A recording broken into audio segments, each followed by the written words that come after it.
मी त्यांच्या बरोबर त्या घरात नाही राहू शकत पिंट्या दादा.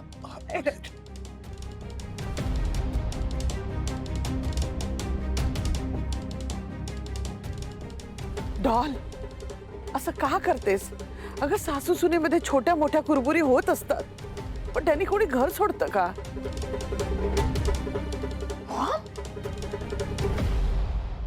हे तू बोलतेस? अगं तू होतीस ना तिकडे, बघितलं नाहीस का त्या कशा बोलत होत्या माझ्याशी? बघितलंस ना? बाळा, पण पण कसं आहे ना, आपल्यालाच ऍडजस्ट करावं लागतं. खूप ऍडजस्ट केलं मी, आतापर्यंत ऍडजस्टच करत आलीये मी. पण यू नो व्हॉट, तिथे ना ते वन साइडेड ऍडजस्टमेंट असते. माझा विचारच कधी केला जात नाही, मला कधी समजूनच घेत नाही त्या. Because she genuinely hates me. काही केलं तरी त्यांना आवडत नाही. माझ्या प्रत्येक गोष्टीमध्ये त्या चुकाच काढत असतात. And you know that, you have seen that.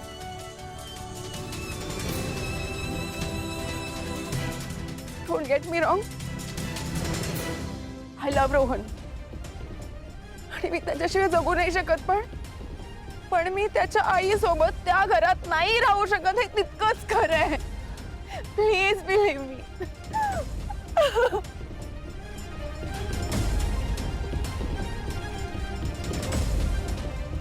Adira, Adira, शांत हो.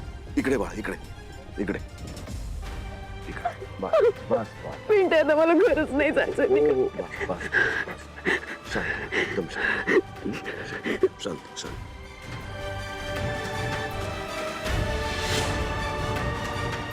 आदिरा, ते राजा आईच्या वतीने मी माफी मागते तुझी. I am so sorry.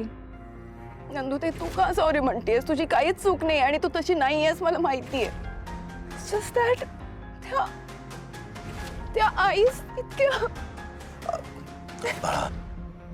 अगं पण तरी मला गिल्टी वाटतंय ना आता.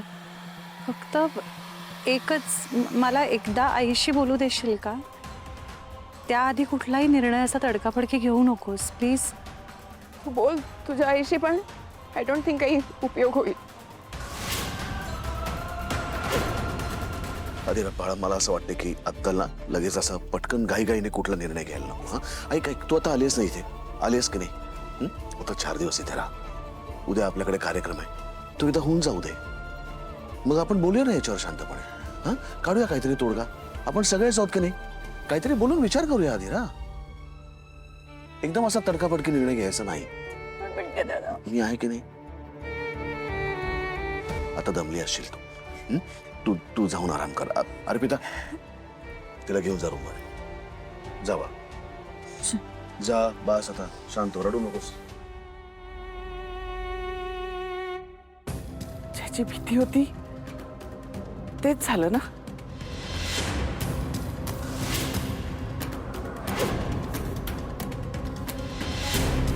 अंशू,